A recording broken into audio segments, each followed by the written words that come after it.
ये पता चलता रहेगा कि हमारा इस धरती पे कौन है। अच्छा, आपके कितने रिश्तेदार हैं भैया? आपके कितने रिश्तेदार हैं? आपसे पूछ रहे हैं। चश्मा वाली मैया, आपके कितने रिश्तेदार हैं?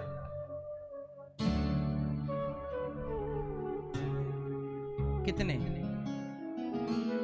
फिर भी कितने? भाई आपके कितने रिश्तेदार हैं? सैकड़ों, 100 से अधिक भैया के रिश्तेदार। लाल मैया, आपके कितने रिश्तेदार हैं? पीछे वाले भैया सफेद शर्ट वाले 50। टोपी वाली भैया जरा जल्दी बताओ। हाँ, आपके 50, 100 और हमारे दो ही रिश्तेदार। हमारे दो ही रिश्तेदार। मैया, तुम्हारे कितने रिश्तेदार?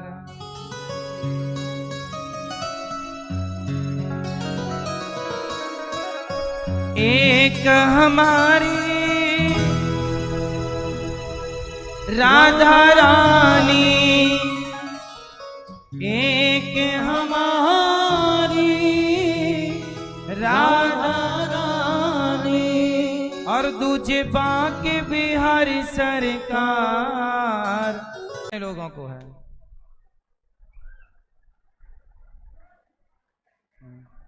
चिंता किस किस को है? फिर से एक बार कन्फर्म। दो तरह की बातें करते हैं आप लोग। एक तरफ आप कह रहे हैं कि हमें भगवान पे भरोसा है, और दूसरी तरफ कह रहे हैं चिंता है। अरे जब भरोसा है, छोटे से बच्चे को माँ पर पूरा भरोसा है कि माँ है तो दूध भी देगी, खाने को भी देगी, सुलाएगी भी, सब कराएगी। क्या उसे चिंता है? जब छोटे से बच्चे को चिंता नहीं है, क्यों नहीं है? क्योंकि उसे क्योंकि राधा नाम है दिल में मेंशन। भगवान के नाम को हृदय में रखिए, भरोसे को यहां रखिए। गोपियां भगवान की याद में रो रही हैं। जब भगवान मथुरा चले गए, भगवान भी गोपियों को छोड़ के चले गए। गोपियां रो रही, मैया रो रही, कन्हैया कब आओगे? तब भगवान कृष्ण को याद आई अपनी गोपियों की, और भगवान ने अपनी गोपियों को याद, जाओ मिल लो। कन्हैया बोले मैं नहीं जा सकता।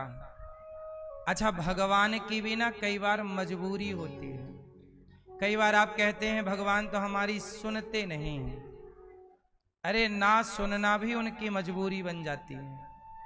जैसे गोपियां रोती रहीं, तड़पती रहीं, और भगवान कहाँ रहे? मथुरा। और गोपियां कहाँ रोती रहीं? वृंदावन। वृंदावन से मथुरा 10 किलोमीटर दूर है। पैदल कोई जाए तो 2 घंटे में मिलजुल के, और 2 घंटे में आ जाए, मतलब 5 घंटे का खेल है जाना आना। आराम से जाओगे तो, वरना 2 घंटा तो आप मतलब 10 किलोमीटर तो 1 घंटे में कवर कर सकता है व्यक्ति। 2 घंटे बहुत हो गए।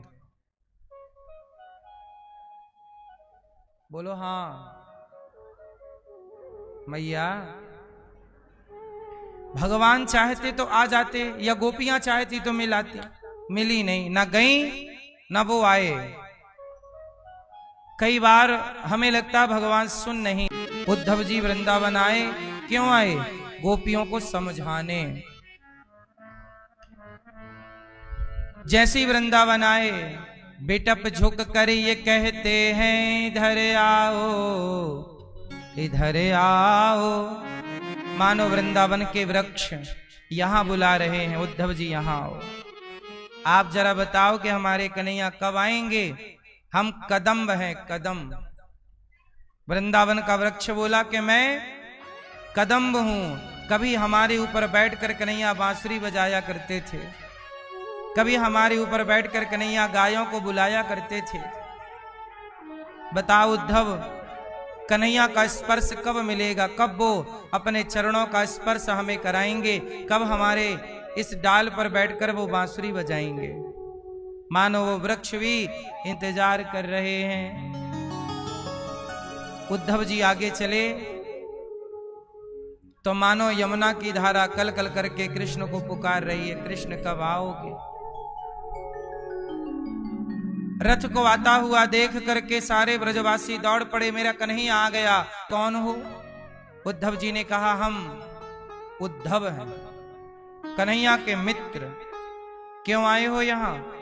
कन्हैया का संदेशा लेके आए हैं, पत्र लेकर के आए हैं। क्या कन्हैया नहीं आए? ग्वालों को लगा कि मेरा कन्हैया आ गया, पर जाकर पता चला, देखा तो पता चला कि कृष्ण नहीं है।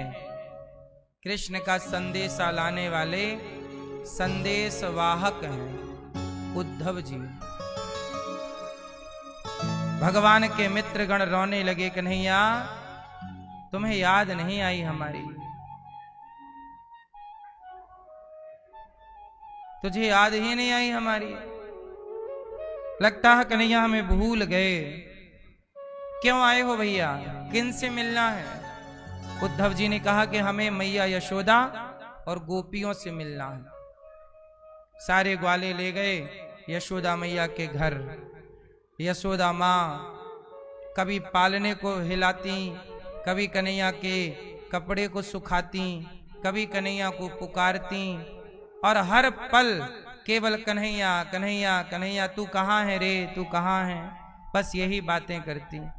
रोती जाती और कन्हैया को ढूंढती जाती, ऐसे ढूंढती मानो घर पे ही छिपके कहीं बैठे। मैया ये यकीन नहीं कर पा रही थी कि कन्हैया हमें छोड़ करके चले गए। अपने घर पे ही ढूंढती कि जैसे वो कभी डर के कारण छिप जाते इस कमरे में उस कमरे में। आज भी मैया ढूंढती कि शायद कन्हैया यहां से निकल आए, यहां से निकल आए। वही नित्य की लीला है। रात को सोती नहीं थी मैया, कन्हैया कहीं चला गया है, आया नहीं। बेटा ना आए और मां सो जाए, कैसे होगा? ना रात को सोती ना दिन को सोती, टुकुर टुकुर द्वार पर देखती रहती, कन्हैया आए क्या। आज संयोग से द्वार पर मैया देख ही रही थी कि द्वार पर उद्धव जी आ गए। दस्तक दी, दरवाजा लुढ़का हुआ था, खटखटाया, कहा मैया। और जैसे ही मैया सुना, मैया को लगा कि कन्हैया ने मुझे मैया कह के बुलाया। दौड़ पड़ी मैया यशोदा, मेरा कन्हैया आ गया। बाबा को बुला रही हैं, मतलब नंद बाबा को, अरे आज सुनते हो अपना कन्हैया आ गया। दौड़ी मैया और दौड़ के जब दरवाजा खोला तो वहां पर मुकुट पर मोर का पंख तो था, कन्हैया का पीतांबर भी गले में था। मैया थोड़ी देर के लिए समझ गई मेरा कन्हैया तू आ गया। जैसे गले से लगाया तो उद्धव जी ने कान में कहा, मां मैं कन्हैया नहीं, उनका भेजा हुआ उनका मित्र उद्धव हूं। अब तो मैया दूर खड़ी हो गई, मेरा कन्हैया कहाँ है? रथ बाहर दिखाई पड़ा, दौड़ के गई, शायद रथ पर बैठा हो। खोजने लग गई, कन्हैया कहाँ है तू?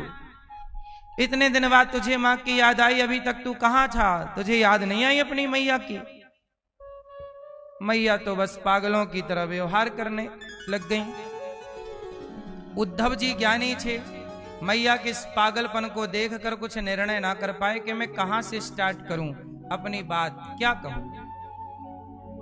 मैया सब ढूंढ ढांड के आई, बोले कि उद्धव मेरा कन्हैया कहाँ है? कहा मैया वो आए नहीं। क्यों नहीं आया? क्या उसे अपनी मैया की याद नहीं आती? क्या उसे अपनी गैया की याद नहीं आती? क्या उसे अपनी गोपियों की याद नहीं आती? इतना निष्ठुर तो नहीं था मेरा कन्हैया जितना निष्ठुर उसका व्यवहार मुझे दिख रहा है। उद्धव, क्या गलती हो गई मेरे से कि कन्हैया हमें छोड़कर चला गया? क्या अपराध हो गया? मुझे बार बार एक ही गलती याद आती है अपनी, कि मैंने एक बार कन्हैया को ऊखल से बांध दिया था, रस्सी से बांध दिया, और वो रस्सी टेढ़ी करके ऊखल टेढ़ा करके चला तो उसके ऊपर 2 पेड़ गिरते गिरते बचे, बगल में गिर गए, नलकूबर मणिग्रीव यमलार्जुन के। बस उद्धव, लगता है कन्हैया नाराज हो गया कि मैया ने मुझे बांध दिया। मुझे पता होता ना उद्धव कि कन्हैया मेरी इस बात का बुरा मान जाएगा, मैं कभी ना बांधती।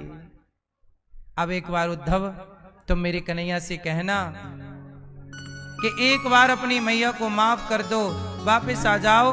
अब जितना जी करे तुम मक्खन खाना, जितना जी करे ऊधम मचाना, हम तुम्हें एक बार भी रोकेंगे नहीं, टोकेंगे नहीं, हम नहीं बांधेंगे आपको। एक बार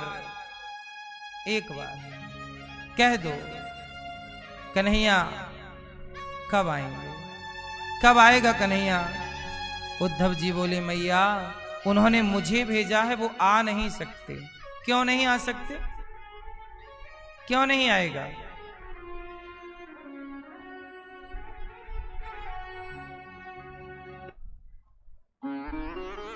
क्यों नहीं आएगा? उद्धव जी बोले, मैया तुम जिसे कन्हैया कह रही हो, अपना बेटा कह रही हो, वो भगवान है। वो कौन है?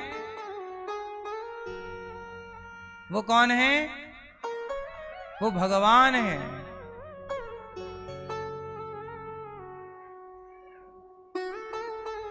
मैया बोली, उद्धव,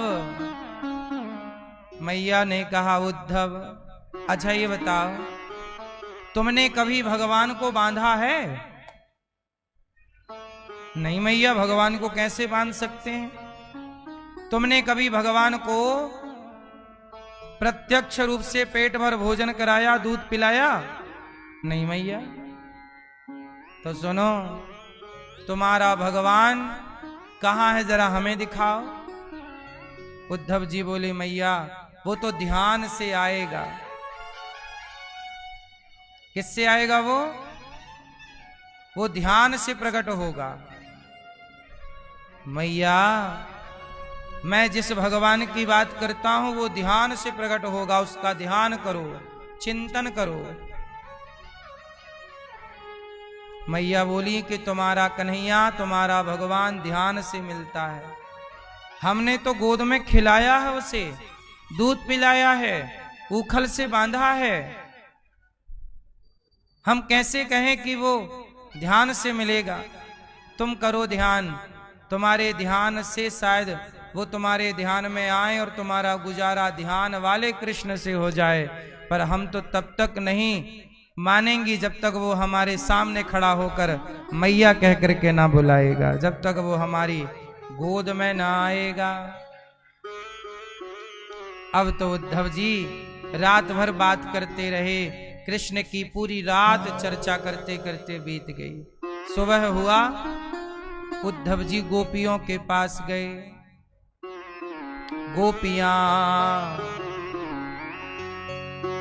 गोपियों से उद्धव जी कहने लगे, क्यों रो रही हो? गोपियां बोली, याद आ रही है। उद्धव जी हंसे, पागल हो आप? अरे जो कृष्ण के लिए आप रो रही हैं वो कृष्ण भगवान है, और भगवान की व्यापकता हर जगह है। सर्वम खलविदम ब्रह्म, सब जगह है, उसके लिए रोना क्या? ध्यान करो, त्याग तपस्या से मिलता है। अच्छा मैया सुनो, रास्ते ईश्वर तक पहुंचने के 2 हैं। कितने रास्ते हैं? जोर से। भगवान तक पहुंचने के 2 रास्ते हैं। एक रास्ता तो यह है कि आप ज्ञानी हो जाएं और ऐसा भाव रखें कि सब जगह भगवान है, सब में ईश्वर का दर्शन है,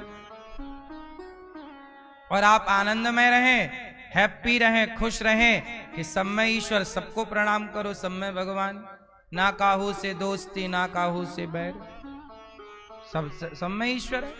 और एक दूसरा विचार है कि भगवान सब में तो है, पर सब में है इससे गुजारा नहीं होगा भक्त का। भक्त कहता है प्रभु जैसे आपने ध्रुव को दर्शन दिए, प्रहलाद को दर्शन दिया, जैसे आपने अपना प्रेम मैया यशोदा पर लुटाया, यश कौशल्या मैया पर लुटाया, ऐसे प्रत्यक्ष दर्शन देने के लिए मेरे सामने आओ। ज्ञानी दर्शन की कामना नहीं करता, क्योंकि वो घट घट में देख पा रहा है ज्ञान के बल से, पर प्रेमी जिद करता है कि नहीं नहीं आप प्रकट होइए मेरे सामने। तो ज्ञानी के लिए भगवान कभी इस धरती पे नहीं आते। भगवान जब भी आते हैं तो प्रेमी भक्तों के लिए आते हैं, जिनके कारण मजबूर हो जाते।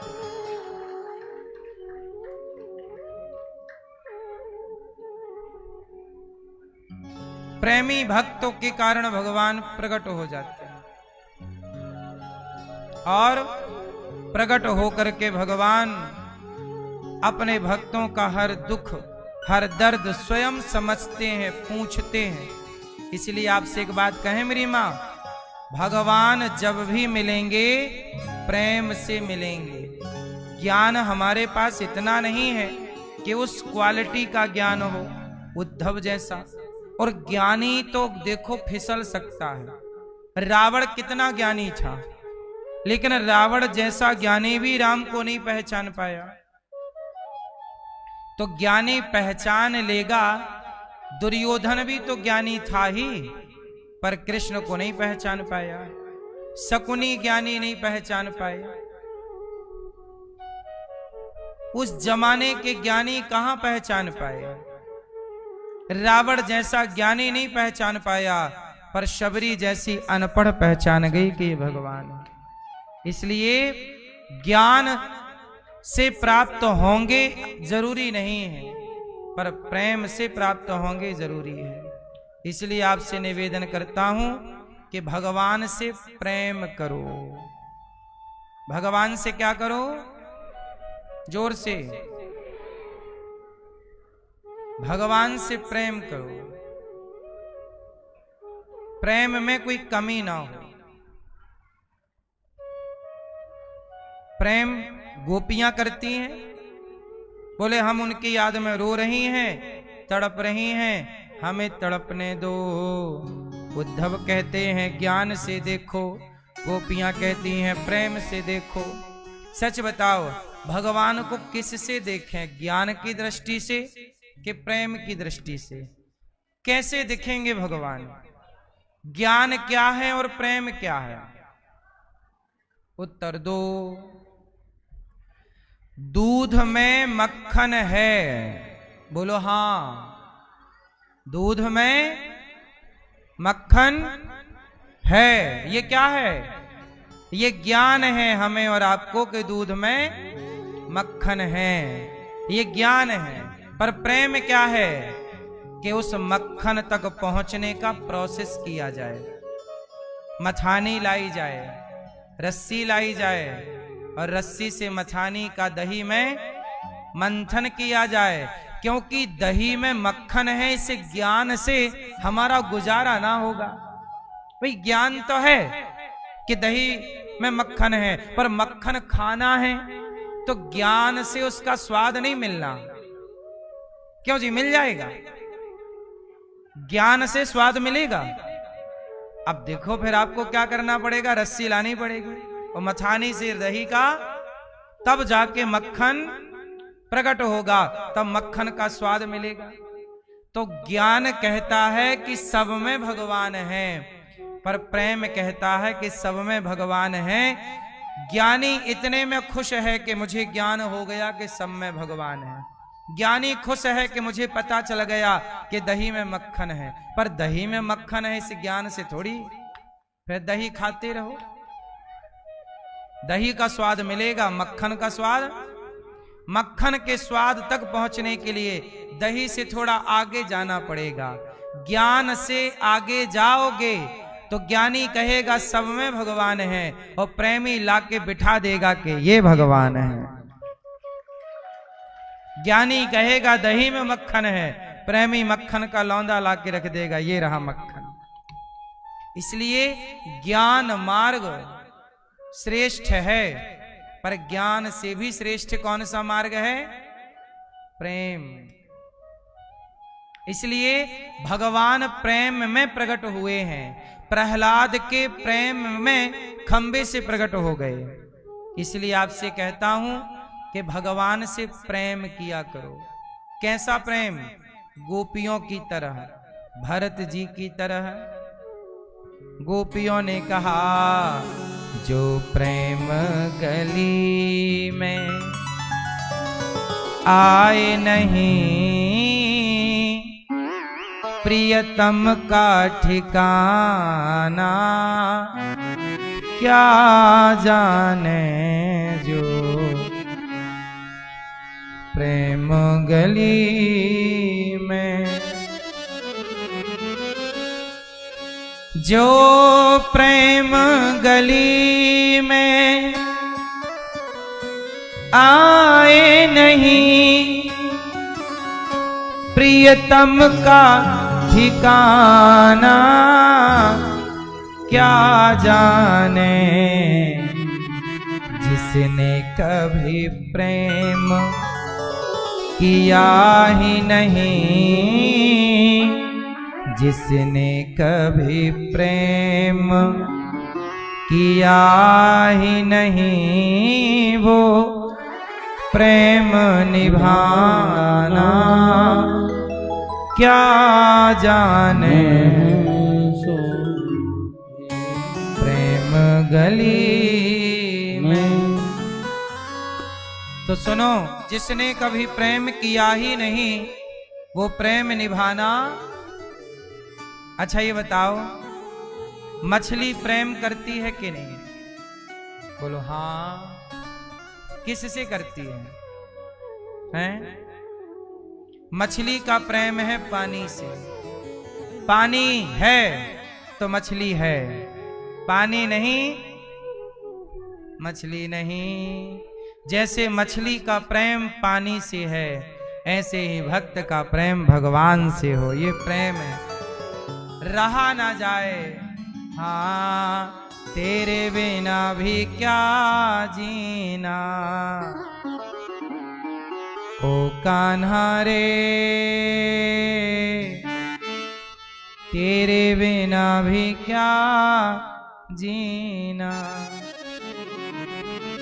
फूलों में कलियों में, सपनों की गलियों में, तेरे बिना कुछ कहीं ना,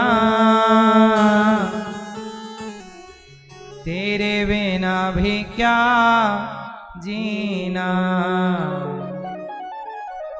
ओ कान्हा रे, तेरे बिना भी क्या जीना। जिया ना जाए, वो तड़प ही प्रेम है। जहां आप लोग देखो भगवान से इतना प्रेम करते हो कि बार बार वृंदावन आ जाते हो बिहारी जी के दर्शन के लिए। 10 दिन रह लेते हो, 20 दिन रह लेते हो, 25 दिन रह लेते हो, फिर जी मन बार बार करता है चलो वृंदावन, चलो वृंदावन, चलो देखे आए वृंदावन बिहारी जी को, चलो दर्शन करे आए। रहा ना जाए। यदि आप रह पाते हैं तो आप मतलब प्रेम नहीं है, रह पाए। अच्छा, आप आए नहीं आए ये मायने नहीं रखता। आप मत नहीं आए पर आने की तड़प है, वो तड़प ही प्रेम है। जरूरी नहीं है कि आप आ जाएं। कुछ लोग अमेरिका रहते हैं, ऑस्ट्रेलिया रहते हैं, लंदन रहते हैं, इत्यादि देशों में रहते हैं, वो आना चाहते हैं, भगवान के दर्शन के लिए तड़प रहे हैं, वहां बैठकर आ नहीं पा रहे हैं, तो वो भी प्रेमी ही हैं। आप भले ना आ पाओ पर तड़प तो है। इसलिए भगवान के लिए जो तड़प है वो तड़प ही प्रेम है। इसलिए जैसे मछली पानी के बिना रह नहीं सकती, ऐसे भक्त भगवान की कथा के बिना, कीर्तन के बिना, नाम के बिना, दर्शन के बिना, धाम के बिना जब रहा ना जाए, उसका नाम प्रेम है।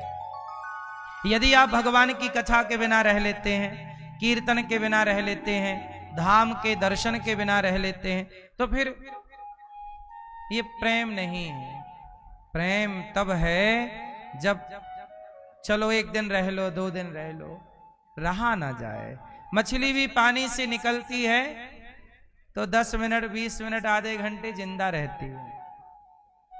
बोलो हाँ, घंटे भर भी रहती होगी, मुझे बहुत ज्यादा आइडिया नहीं है। घंटे भर तड़पते मैं कैसे देखूं, आप भी कैसे देखेंगे? पर उसकी भी एक सीमा है, घंटे 2 घंटे, इसके बाद मर ही जाएगी। तो भगवान के बिना वैसे ही तड़प हो। एक बार स्वामी विवेकानंद जी से किसी ने, एक बार एक संत जी से किसी ने पूछ लिया कि भगवान कब मिलेंगे।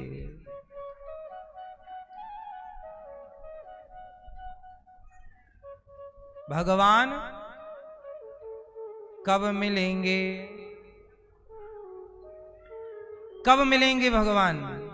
तो संत जी ने कहा कि वो गंगा नहा रहे थे, और गंगा में वो नहा रहे थे, वो किसी ने पूछ लिया घाट में खड़े होके बाहर से कि भगवान कब मिलेंगे बताओ, आप तो संत हो।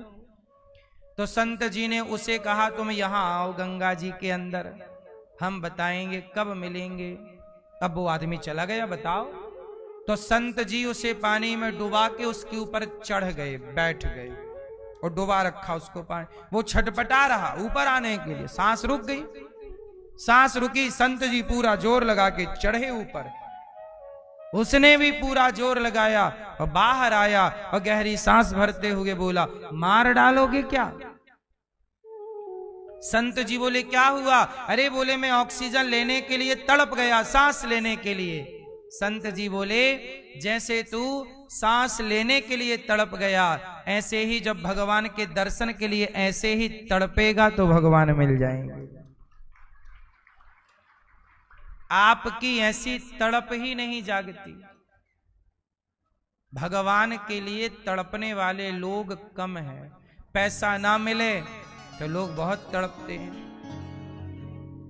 शादी के 4 साल हो जाएं किसी को और बच्चा ना हो तो तड़प जाता है पुरुष, स्त्री। बेटा नहीं है महाराज, बेटा, एक बेटा, इस डॉक्टर के, उस डॉक्टर को, इस मंदिर में, उस मंदिर में दौड़ता है व्यक्ति। बेटा नहीं है भगवान, हे भगवान एक बेटा। जितनी तड़प पुत्र की है इतनी भी तड़प भगवान की होती तो आपका कल्याण हो जाता। पर विडंबना है सामान्य, आप लोग ये सुन के ना ताली अच्छी बजा लेते हैं, बातें सुन के आप बढ़िया, लेकिन ये सब चीजें जीवन में उतारने की है। भगवान दें तो बेटा बेटी भी रखो, दें तो पैसा भी रखो, और ना दें तो कृपा मान करके उस हाल में तड़प भगवान की ही हो। सुदामा जी कितने गरीब थे, पर सुदामा जी किसके लिए तड़पते थे? अच्छा, उनके अंदर तड़प तो थी, पर वो भगवान से मिलना भी नहीं चाहते थे। आज तक बताओ, सुदामा जी पहले भी तो द्वारिका जा सकते थे, जवानी में भी तो द्वारिका जा सकते थे, गरीबी के शीर्ष पर थे तो जा सकते थे। वो तो सुशीला जी ने कहा कि जाओ, पत्नी ने कहा कि जाओ तो गए। वो भी कैसे जाऊं खाली हाथ, मुट्ठी भर 4 मुट्ठी चिवड़ा ले आई सुशीला मैया, कहा इनको लेकर के जाओ। सुदामा जी प्रेम करते हैं भगवान से, तड़पते हैं, नाम जप करते हैं, मिलना नहीं चाहते। अच्छा एक बात बताओ, तड़पने में और मिलने में अंतर है या नहीं? बोलो क्या अंतर है? तड़पना सही है कि मिलना सही है? उत्तर दो। तड़पना सही है या मिलना है? आप बताओ मैया। है तड़पना सही है कि मिलना? जोर से है। भगवान से मिलना सही नहीं है। भगवान के लिए तड़पने में जितना मजा आनंद है उतना भगवान से मिलने में आनंद नहीं है। क्यों?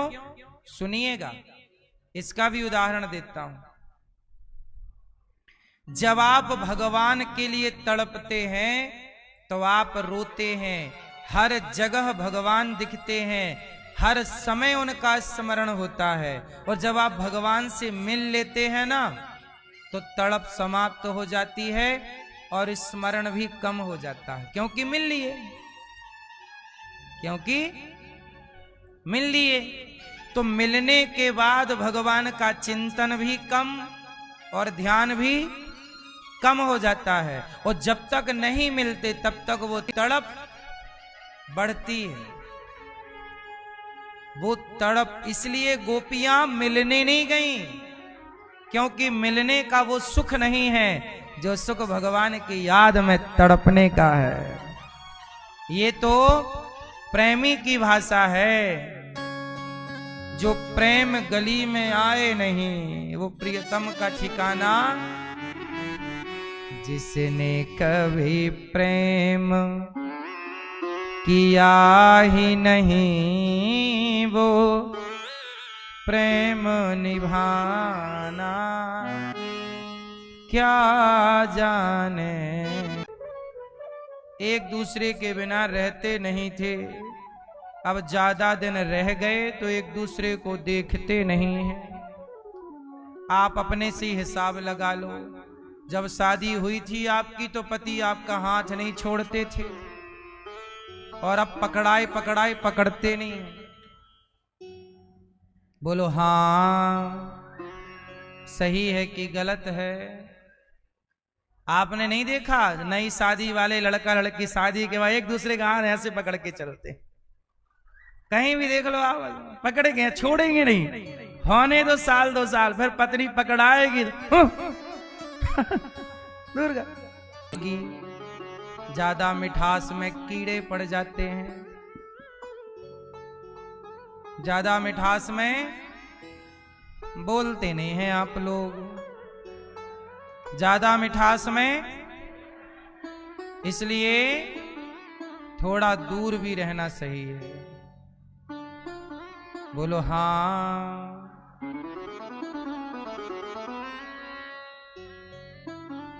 नदी के 2 किनारे हैं, दोनों किनारे एक दूसरे से बहुत प्यार करते हैं, एक दूसरे को देखते रहते हैं, एक दूसरे को देखते रहते हैं, इसलिए सैकड़ों साल से खड़े हैं। और दोनों किनारे मिल जाएंगे तो व्यवस्था बिगड़ जाएगी। बोलो हाँ। इसलिए गोपियां भगवान से मिली नहीं, क्योंकि मिलने में वो सुख नहीं है। जो सुख देखो, संसार से तो मिलोगे तो सुख मिलेगा, पत्नी से पति से मिलोगे तो शारीरिक सुख का आप लाभ ले पाओगे। लेकिन ये उल्टा भगवान में है, भगवान से मिलने का सुख नहीं। इसलिए भक्त भगवान से मिलना नहीं चाहते। आप बैठे हो बैठे रहो, हम आपके लिए सिर्फ तड़पेंगे। इसलिए भरत जी राम से मिलकर के चित्रकूट चरण पादुका ली और चले गए नंदीग्राम। 14 साल वहां बैठे राम की याद में तड़पते रहे। बोलो हाँ। और जब तक राम नहीं मिले तब तक भरत जी की तड़प की कथा है, और मिल जाने के बाद का कोई नहीं सुनता। चलो बताओ, रामायण कब पूरी हो जाती है? चंद्र की जय। राम राजा सिया जी रानी, कथा हो गई पूरी। और जब तक राम राजा नहीं बने, राम के जीवन में सुख नहीं आया, तब तक वो राम जी का स्ट्रगल राम के जीवन का स्ट्रगल, राम के जीवन के हर निर्णय को ही राम कथा कहते हैं। राम के जीवन के हर छोटे बड़े निर्णय को राम कथा कहते हैं। राम के स्ट्रगल को राम कथा कहते हैं। राम की कथा वहां पूरी हो जाती है जहां राम के जीवन में सुख आया। इसलिए सुख आया फिर कौन देखता है, मिले फिर कौन देखता है। इसलिए भगवान की याद में, आप भगवान से दूर हैं, अच्छी बात है, अब नाम जप के तड़प लाइए, उनकी याद में रोया करो। कन्हैया को एक रोज रो कर पुकारा, कृपा पात्र किस दिन बनूंगा तुम्हारा। भगवान के लिए मीराबाई तड़प रही हैं, कब आएगा मेरा सांवरिया, कब आएगा मेरा सांवरिया, मेरे आंसू पहुँच कर मुझे गले लगाएगा। गोपियां भगवान के लिए, उद्धव जी बोले चलो हम ज्ञान दे रहे हैं, हमें ज्ञान ना दो। है उद्धव हमें ज्ञान की पोथी न सुनाना, हम प्रेम दीवानी हैं, वो प्रेम दीवाना। हमें ज्ञान ना दो, हम प्रेम में ही डूबे रहेंगे। गोपियां भगवान के चिंतन में खोई हैं, उन्हें भगवान भी नहीं चाहिए। जो भगवान के ध्यान में डूबा है वो भगवान को थोड़ी चाहता, भगवान को भी नहीं चाहता, मतलब ध्यान चाहता, चिंतन, याद, स्मरण, टपकते हुए आंसू आंखों से बहते रहे, भगवान के लिए तड़प बनी रहे। हे प्रभु बस तड़प पैदा कर दो हृदय में, आपके सिवा किसी की याद ना रह जाए। हे प्रभु आपके सिवा किसी की याद ना रह जाए। यही है उत्तम कोटि की भक्ति, जहां भगवान के सिवा किसी और का चिंतन ना हो, बस उनके लिए तड़पते रहो। उद्धव जी ने जब इस क्वालिटी का प्रेम गोपियों का देखा तो उद्धव जी अपने ज्ञान को थोड़ा कमजोर आंकने लगे कि भाई मेरा ज्ञान तो कमजोर है मैया। इसलिए कहता हूं मेरी माँ, संसार में उलझी ना रहा करो आप लोग। हाय हाय जो दिन भर आप करते हो बातें और बकवास और इसकी बात उसको, उसकी बात इसको, प्रपंच, थोड़ा बचो और थोड़ा अपना कल्याण का भी सोचो। आपकी भी उम्र धीरे धीरे धीरे धीरे चली जा रही है, चली जा रही है उम्र धीरे धीरे चली जा रही है, उम्र धीरे धीरे। ये उम्र धीरे धीरे अब चली जा रही है, इसलिए थोड़ा सा अब भगवान की ओर समर्पित हो जाओ। जिम्मेदारियां तो हो ही जाएंगी, बेटा बेटियों का तो मन, उनको भी संस्कार दे दो कि पैसा कमाना बेटा, पर भगवान को ना भूलाना। और आप लोग अपना कल्याण कर लो। इस संसार में आप आए और अपना कल्याण नहीं किए ना तो आप बहुत नुकसान में चले गए, है ना। ये जो आप जिसके पीछे भाग रहे हैं ना, दौलत के, शोहरत के, ये कोई बहुत बड़ी बातें नहीं है, सब ही भाग रहे हैं इसके पीछे, पर थोड़ा ठहराव चाहिए। क्या चाहिए? थोड़ा ठहराव। कब तक भागोगे? कहां जाओगे भागकर? कितना भागोगे? हाय हाय हाय। थोड़ा ठहरो, थोड़ा स्मरण, थोड़ा अपने आप को भगवान से जोड़ो। जीवन क्यों मिला है सोचो, विचारो और समय थोड़ा सा भगवान को दो।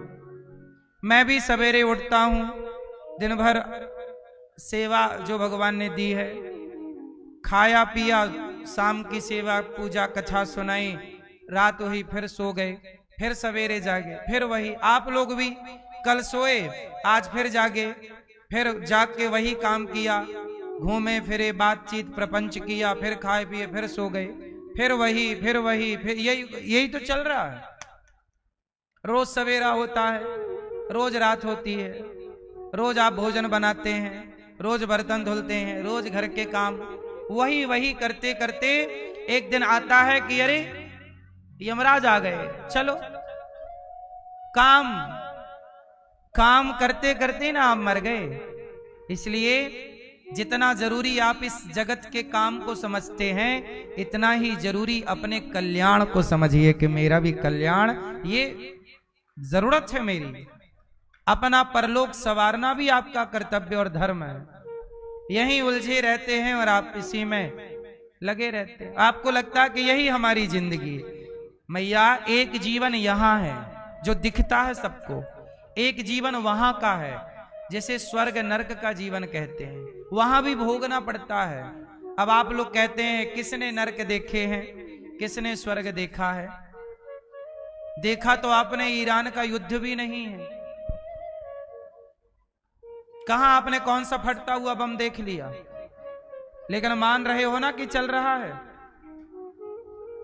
ईरान, इजराइल, अमेरिका युद्ध चल रहा है। आप में से किसी ने एक भी देखी मिसाइल उड़ती हुई या फूटती हुई?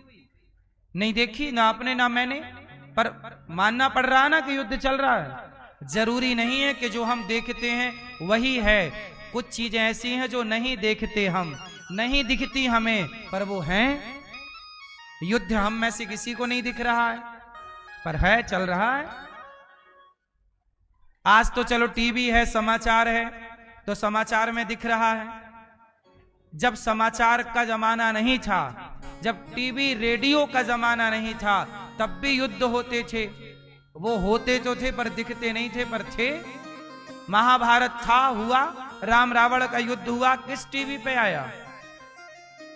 नहीं आया, नहीं देखा, इसका मतलब ये थोड़ी कि नहीं हुआ। ऐसे स्वर्ग नरक जो है मेरी मां, आप ये मत कहा करो हमने थोड़ी देखा है। नहीं देखने से क्या है, यहां के बाद वहीं की यात्रा है। इसलिए दोनों तैयारी आपको करनी चाहिए, यहां की प्लस वहां की। और वहां की तैयारी क्या है? यहां की तैयारी में पैसा लगता है। यहां जिंदगी जीना है, पैसा चाहिए, और वहां की तैयारी को प्रेम चाहिए। यहां पैसा, वहां प्रेम। राम ही केवल प्रेम पियारा, जान ले ये जो जाना निहारा। राम ही केवल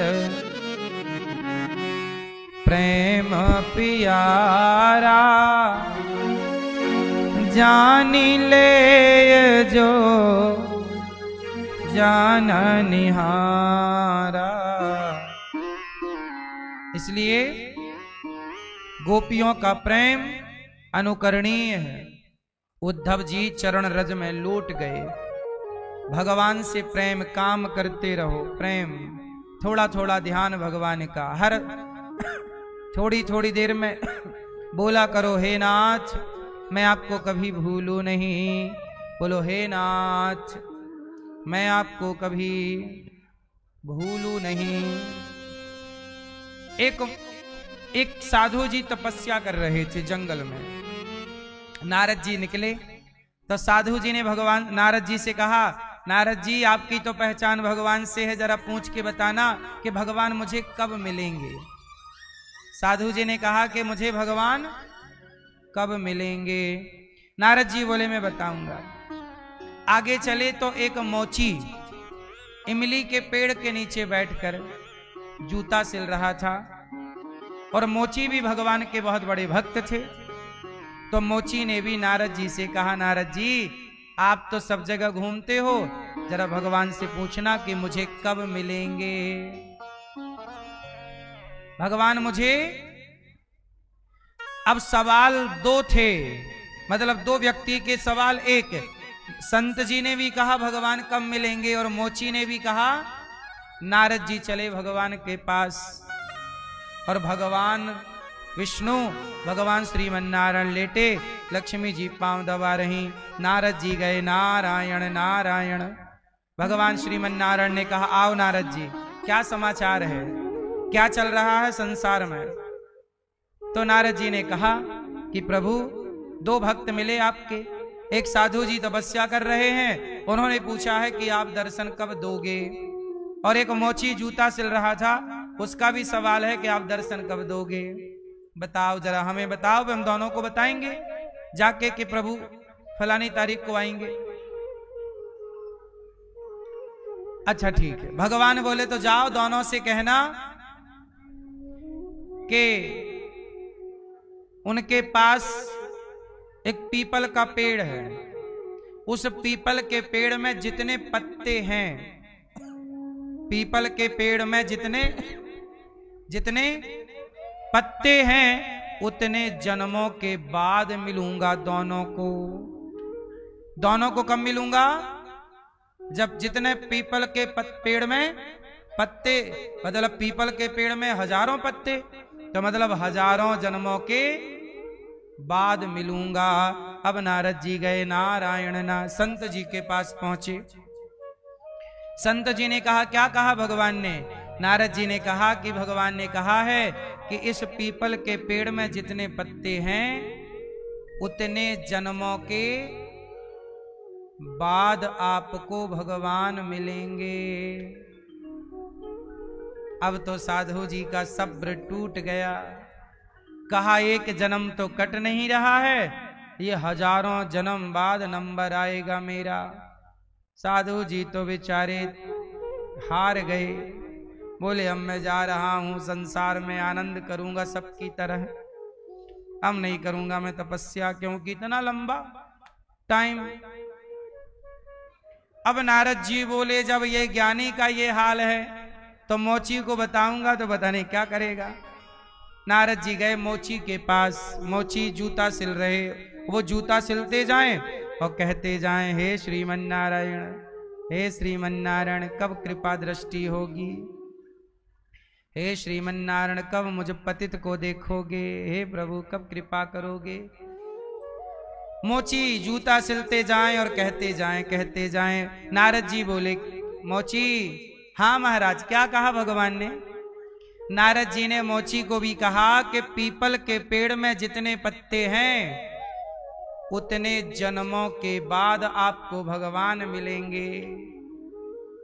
ये सुनकर तो मोची नाचने लगा। साधु जी ये सुनकर दुखी हो गए थे और चले गए तपस्या छोड़कर, और मोची यही बात सुन के नाचने लगे और पीपल के पेड़ पे जाके चढ़ने लगे, उतरने लगे। और चढ़ते समय उतरते समय कहा, वाह नारद जी, मिलन कहे हैं मिली हैं राम, मिलन कहे हैं मिली हैं राम। बार बार मोची, नारद जी बोले, भाई हजारों जन्मों के बाद मिलेंगे, क्यों तू प्रसन्न हो रहा है? संत जी तो प्रसन्न नहीं भये। तब मोची ने कहा, प्रभु हजारों जन्मों के बाद ही सही, कम से कम भगवान को याद तो है कि किसी भक्त को जाकर दर्शन देना है। अब तो मोची भाव में हजारों जन्म बाद ही सही मिलेंगे, इस विश्वास से जब पीपल पर चढ़े उतरे, चढ़े उतरे और प्रेम से भगवान को स्मरण किया और इतने भाव में डूब गए कि अब वो चढ़े तो सही पर उतरने का सब भाव में डूब गए, वो ध्यान चला गया भगवान का, तो वो पेड़ से गिर गए। और जैसे ही गिरे तो भगवान प्रकट होके गोद में थाम लेते हैं मोची को, और भगवान तुरंत प्रकट हो जाते हैं और मोची को दर्शन देते हैं। नारद जी बोले, प्रभु आप भी झूठ बोलते हो। क्यों? आपने तो कहा था कि पीपल के पेड़ में जितने पत्ते हैं उतने जन्मों के बाद मिलूंगा। आप तो अभी घंटे भर में आ गए। और साधु जी तो तपस्या छोड़ के ही भाग गए। आपने ऐसे बताया होता 1 घंटे में आओ तो साधु जी भी आपका वेट करते, इंतजार।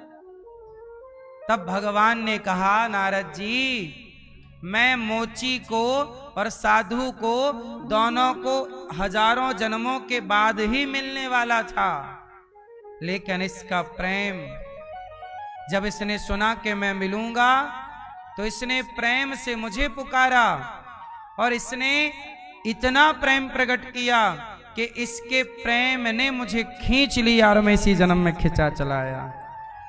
भगवान आते नहीं हैं, भक्त का प्रेम भगवान को खींच लेता है।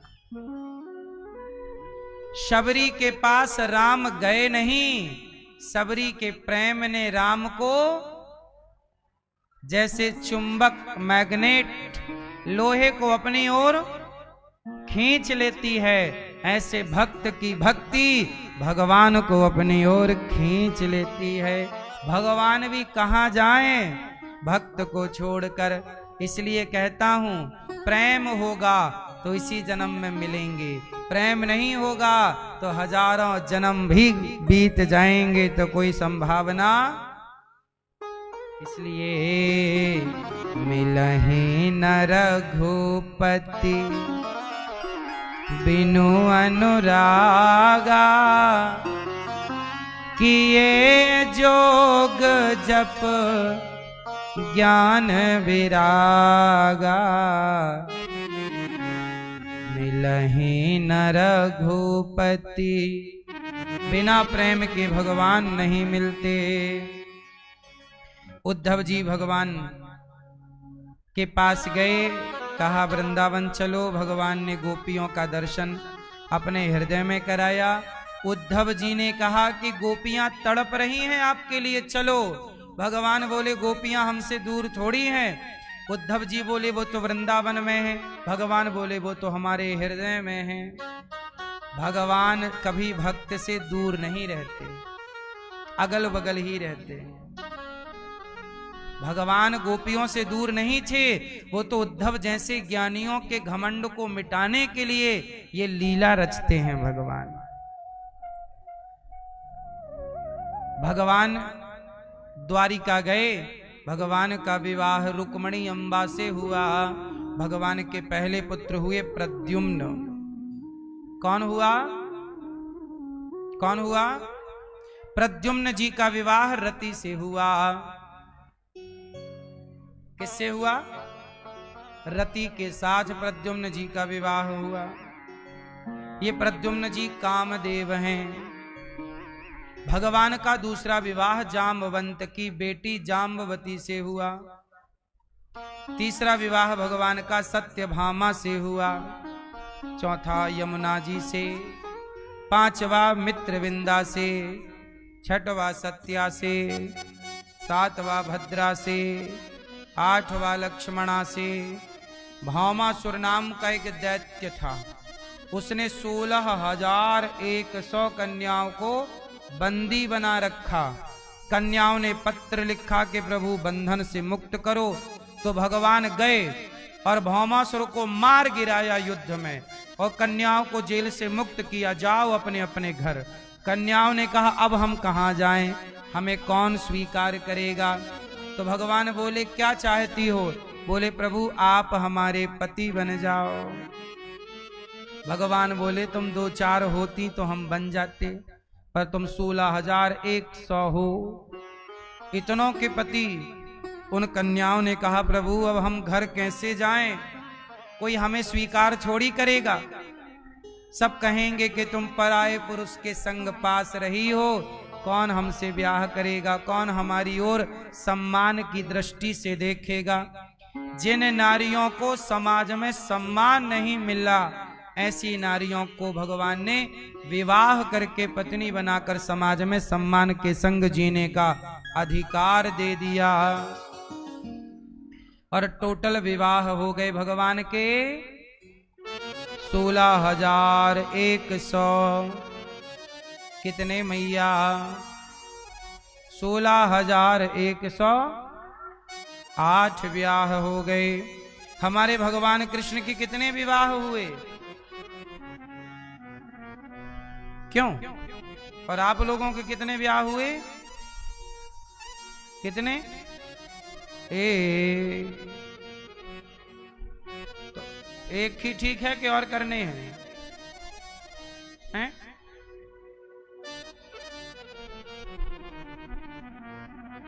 एक सही है। भगवान कृष्ण के 16,108 विवाह क्यों हुए? क्योंकि भगवान पिछले जन्म में, अच्छा भगवान कृष्ण पिछले युग में क्या थे? कृष्ण ही पिछले युग में राम, और राम से पहले वह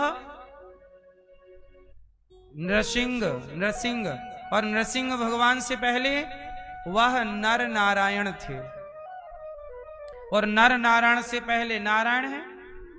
नर नारायण बद्रीनाथ में तपस्या कर रहे थे। भगवान के 16,108 विवाह क्यों हुए, इसकी कथा सुनाता हूं, ध्यान से सुनना।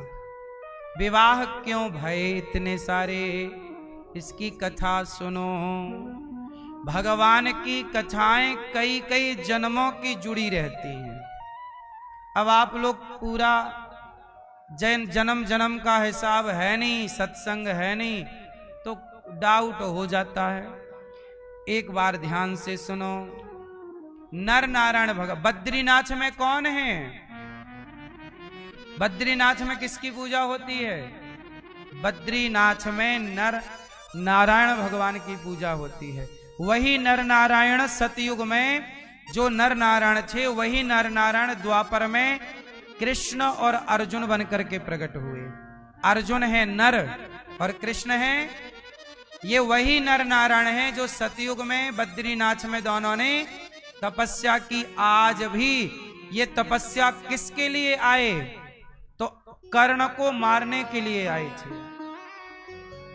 कर्ण पिछले जन्म में एक राक्षस था।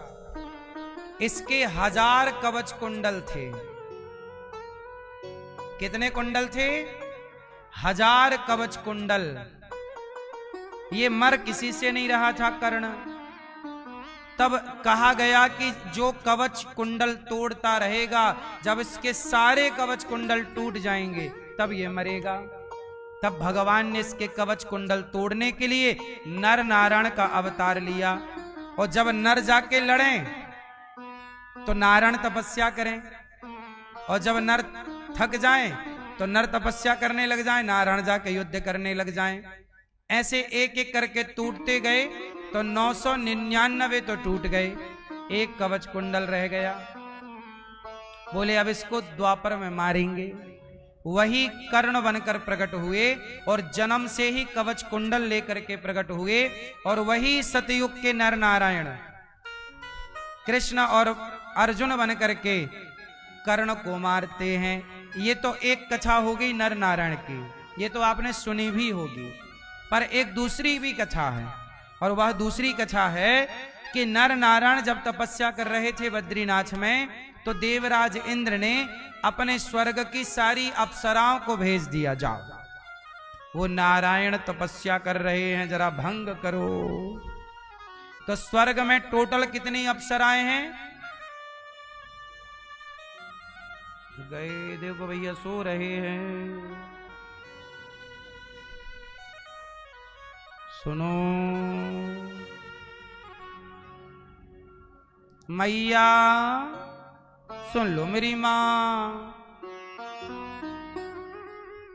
स्वर्ग में टोटल कितनी अप्सराएं हैं? 16,100।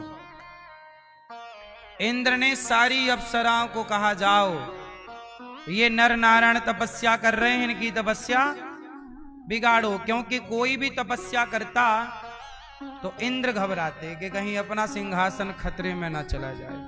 तो अप्सराएं बढ़िया होती हैं, किसी को भी बिगाड़ना हो तो किसी को भी बिगाड़ने के लिए तब भी अप्सराएं ही थीं, और आज भी अप्सराएं ही हैं, बहुत ज्यादा बदलाव हुआ नहीं। पहले भी तपस्याएं कौन बिगाड़ती थी, और आज भी लड़कों की पढ़ाई लिखाई कौन बिगाड़ रहा है। तब भी अप्सराओं का खेल था, आज भी अप्सराओं का खेल है। इसलिए छोराओं को समझाओ इन अप्सराओं से बच के रहें, वरना ये अप्सराओं ने संतों की तपस्याएं भंग की तो तुम्हारी पढ़ाई भंग होने में कितना टाइम लगेगा। पहले के साधु संतों की तपस्याएं तो फिर भी अप्सराएं भंग नहीं कर पाती थी, साधु जी डांट के भगा देते थे, चल। लेकिन आज की अप्सराएं तो आज के लड़कों को एक ही आई लव यू से भटका देती हैं। बोलो हाँ कि ना। लड़कों के पास एक आई लव यू आ जाए मोबाइल पे, उन्हें नींद नहीं आती, ऐसा लगता है खजाना मिल गया। ये सब आपके छोरों की बातें हम कर रहे हैं। जो तुम्हें लगता है छोरा सो गया, नहीं, रजाई ओढ़ के अंदर आई लव यू खेल रहा है। आज के छोरा चतुर है, तुम्हें बता के थोड़ी सब करते हैं।